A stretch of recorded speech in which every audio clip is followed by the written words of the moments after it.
Welcome to Strip Cover Lit, where we squeeze the bigger picture out of literature. I'm Adrian Ford, and we're here for a poetry discussion. Of course, this will be in the poetry discussion playlist, which is now in the 135-ish range, I think, something like that.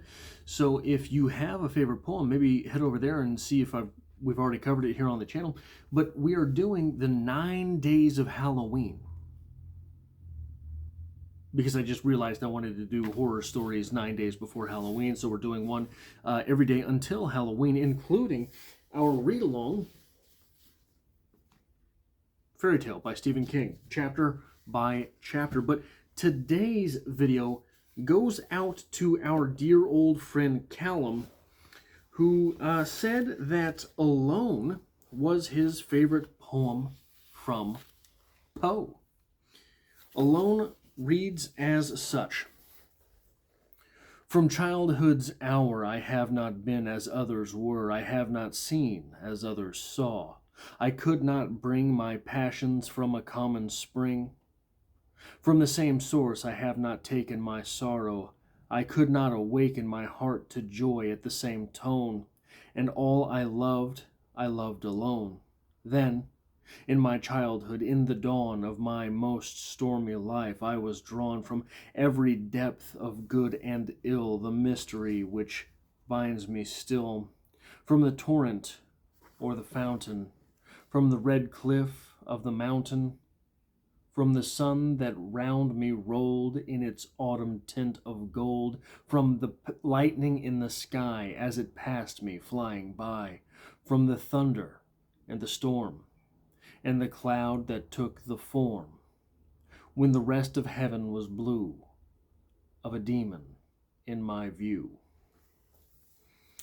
If you look around, you will find that this poem is about being different. And hey, fair enough, right? I mean, it's right there in the very first, from childhood's hour, I have not been as others were. It's right there. It's right there to begin with. But there's something strange grammatically going on here. I'm going to start over in the poem, but I'm going to stop before we get to a certain point. From childhood's hour I have not been as others were, I have not seen as others saw. I could not bring my passions from a common spring. From the same source I have not taken my sorrow, I could not awaken my heart to joy at the same tone. And all I loved alone. Then, in my childhood, in the dawn of my a most stormy life, was drawn from every depth of good and ill. Now, the poem takes a strange turn. A turn which I don't think gets explained through this poem.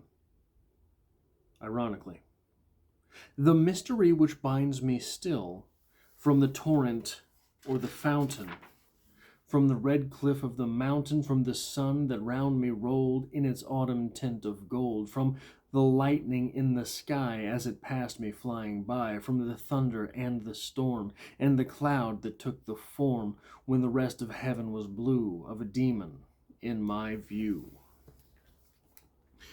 Now tell me, from that point forward, if the question of the binding mystery is ever actually raised. It's implicated that the demon in view is responsible for our speaker not being as are others. It's implicated. But it is not outright expressed. One of the things that is so compelling about poetry are the assumptions that we bring into the poem, that we bring onto the page, things that aren't in the poem, but are projected by us. Perhaps that demon in the view, that weirdness, is the mystery which is invoked, but if our speaker can identify that there is a demon in the sky, is that really all that much of a mystery? It seems to me that if that were the mystery is solved. It seems to me that the blotting darkness there is as much a reason and answer as anything. That is explained in the poem, not left a mystery.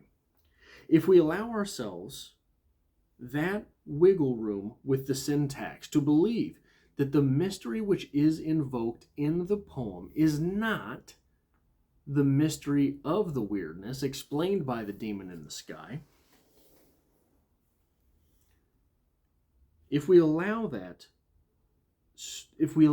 syntax, the focus of the poem becomes the mystery. It's even there, oh no, my page turned here. It is even there basically at the turning point in the poem. We have 1, 2, 3, 4, 5, 6, 7, 8, 9, 10, 11 lines before it.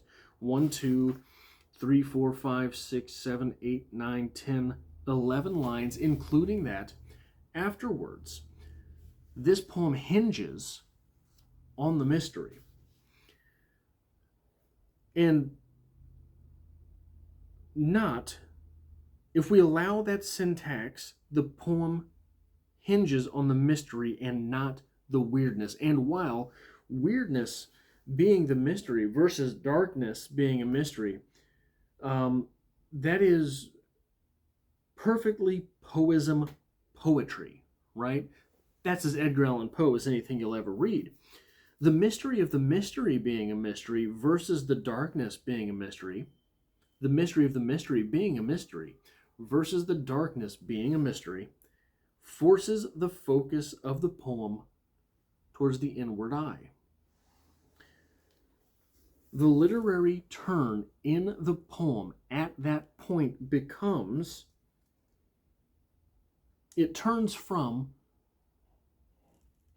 the demon in the sky, what might be considered a relatively limited scope question, what is it that forces this weirdness to the individual, to the broader point of what kind of mystery would the reader find binding? With that mystery left a mystery, you have to look in you to see what you think, what it would be to you that would find something, some mystery compelling enough that it binds all of one's being to something bent away from the norm, which is the aloneness that our speaker claims. Allowing that mystery to be unexplained in the poem forces the reader to implicate his or her own answer, more so than a darkness does, because from childhood's hour I have not been as others were, I have not seen as others saw. I could not spring my passions from a common spring. I could not bring my passions from a common spring.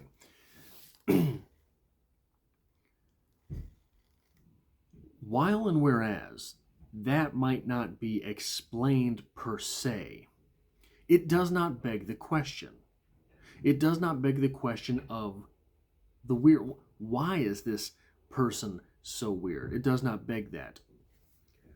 But the mystery which is binding our speaker is not explained in this poem. The mystery does not invoke the passions that are levied earlier. It does not invoke the child being different. It does not invoke all that one loves being loved alone. Any of those things. With that mystery popping up halfway through the poem, at the hinge point in the poem, we are forced to look inward. That is a literary moment.